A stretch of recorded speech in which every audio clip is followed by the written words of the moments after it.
Welcome to the Slop Farm. Enjoy the video. In this video, I will explain how to connect Catapult One. First, ensure your Catapult One device is fully charged, which typically takes about 90 minutes for a full charge. Next, download the Catapult One application from your preferred app store. Finally, activate Bluetooth on your smartphone or tablet. This prepares your device for a smooth and efficient connection. Now let's pair your device. Open the Catapult One app and find the Devices or Connect section. Power on your Catapult One pod by pressing and holding the main button for approximately 3 seconds until the LED light flashes.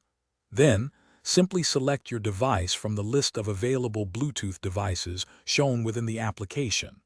This establishes the initial link. Once paired, confirm the connection within the app.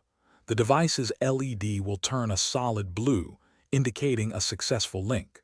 Next, follow the on-screen prompts to complete any necessary profile or team setup, which usually takes less than 1 minute. Finally, allow the application to sync any new firmware updates. This ensures your device operates with the latest features and optimal performance. If you encounter connection issues, don't worry. First, try restarting both your Catapult One device and your smartphone or tablet. Also, ensure no other devices are actively connected to your Catapult One pod, as it supports one active connection at a time. If problems persist, consider reinstalling the Catapult One application. These steps resolve most common connection difficulties. Thanks for watching.